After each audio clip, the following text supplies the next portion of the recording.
tardes a todos. Bueno, esta tarde os hablaré a continuación de Ferran y el resto de empresas fabricantes sobre la calidad de estandarización de datos en productos de materiales BIM. Como mencionó, yo soy Cristóbal Bernal, director técnico y de producción de Bimética.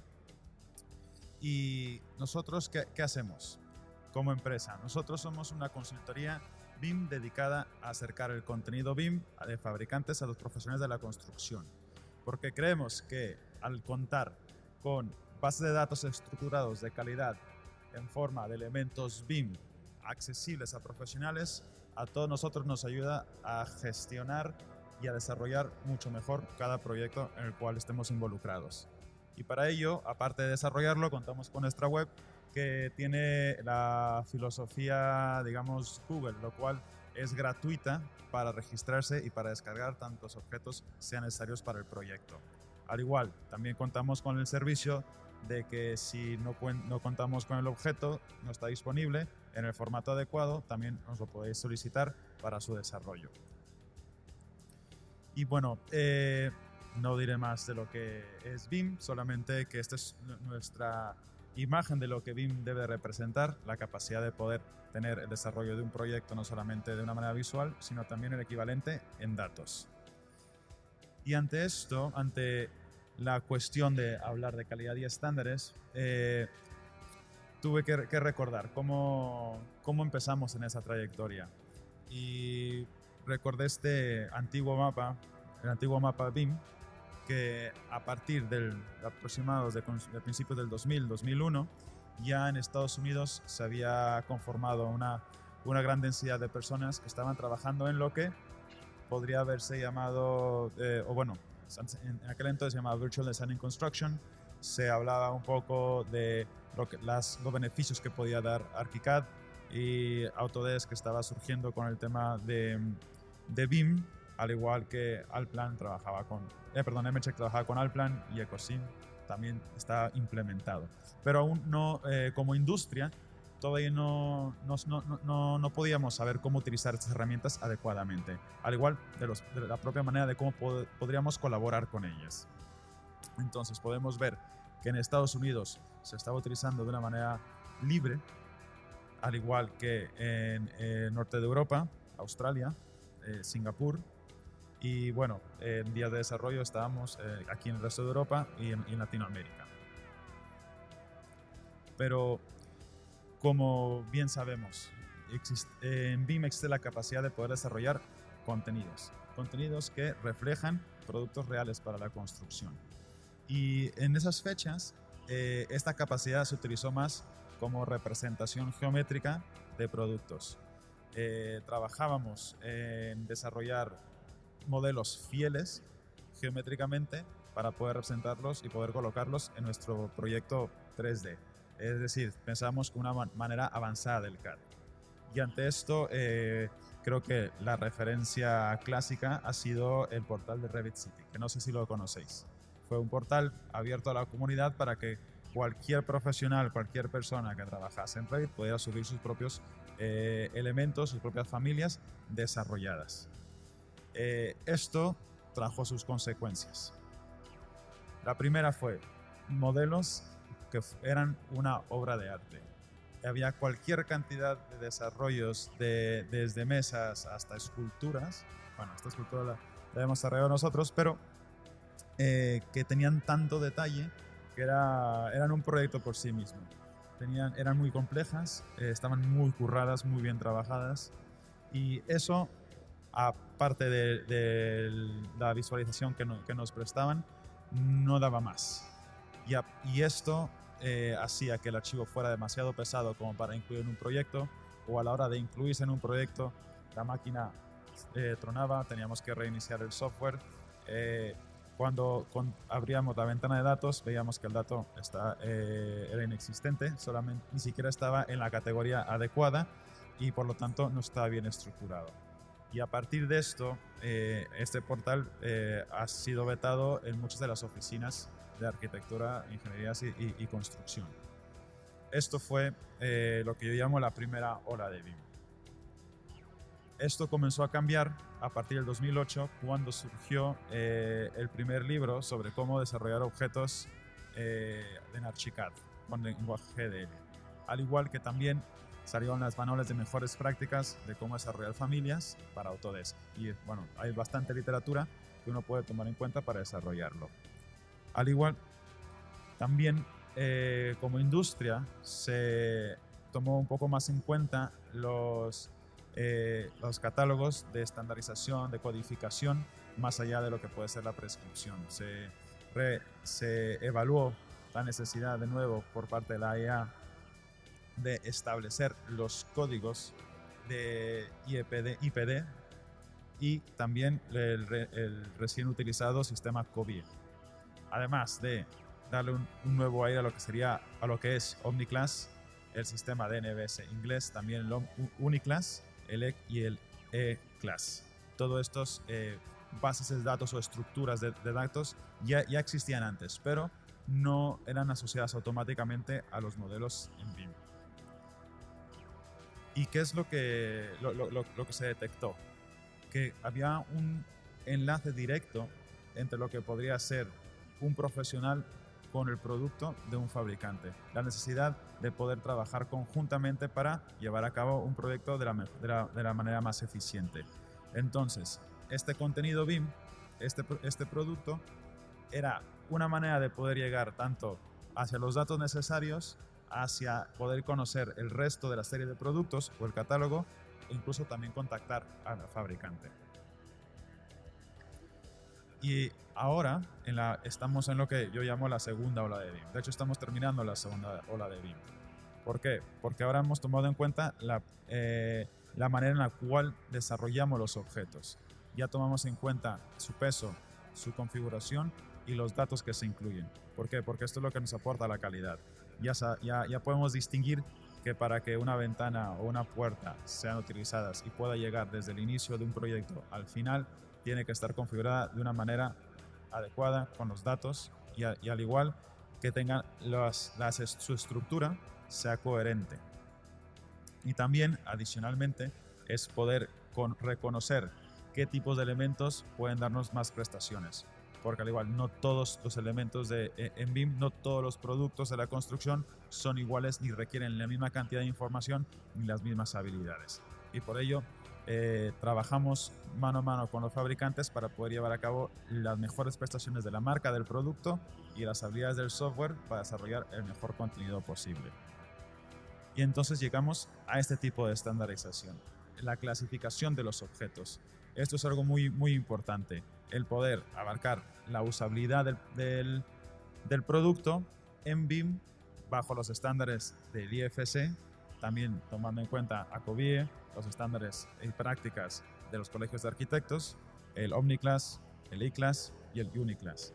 Y muy importante, como he mencionado, también utilizar lo que viene siendo la estructura ya planteada del IFC, que esto ya ha permeado a toda la tecnología BIM.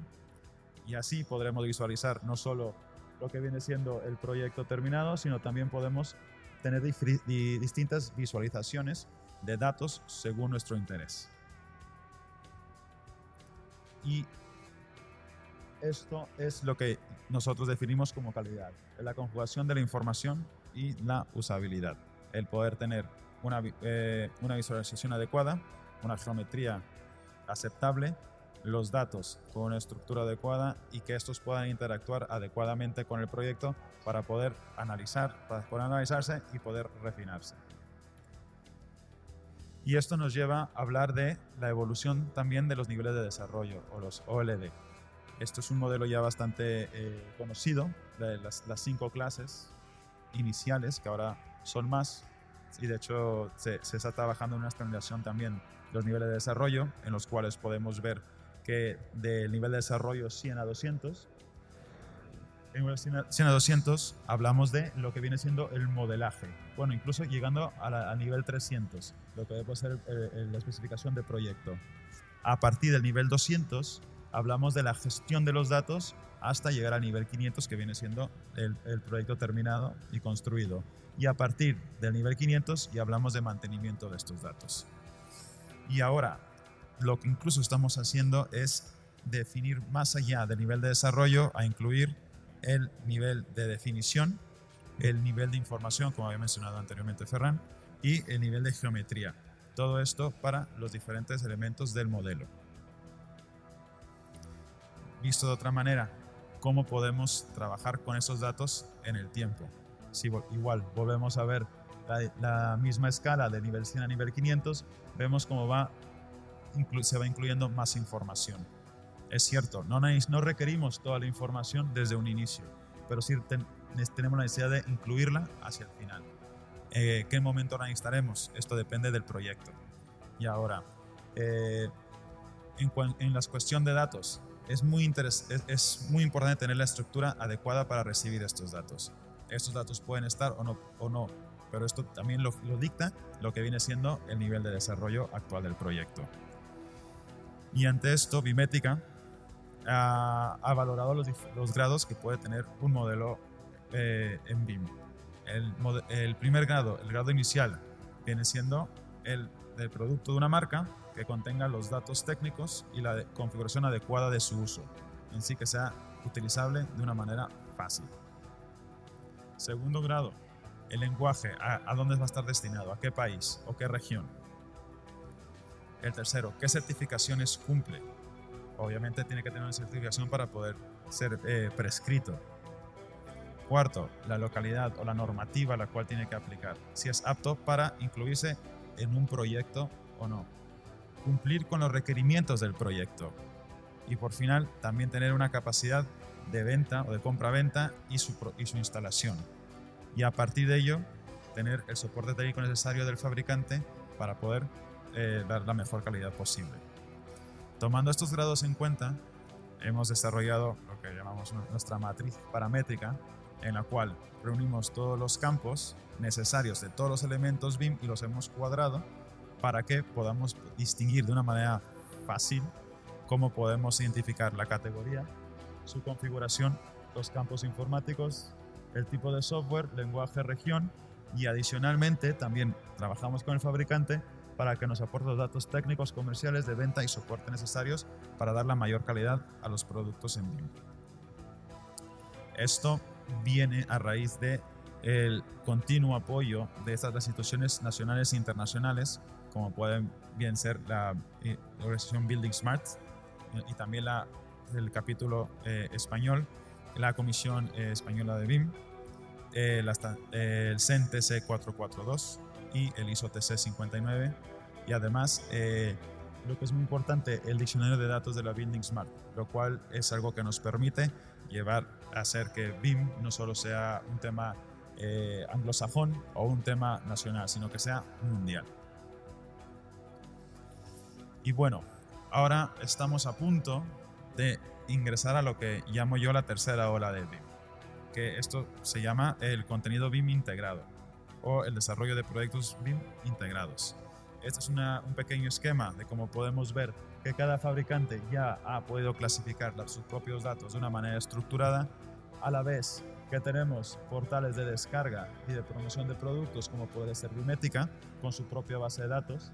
Tenemos otras instituciones como puede ser el ITEC con su base de datos, y todos ellos tienen la capacidad de poder producir este objeto BIM de calidad para poder llegar a un profesional que se incluya en su proyecto y que a la vez de la disciplina encargada a este profesional llegue al conjunto de un proyecto, lo cual se va a construir.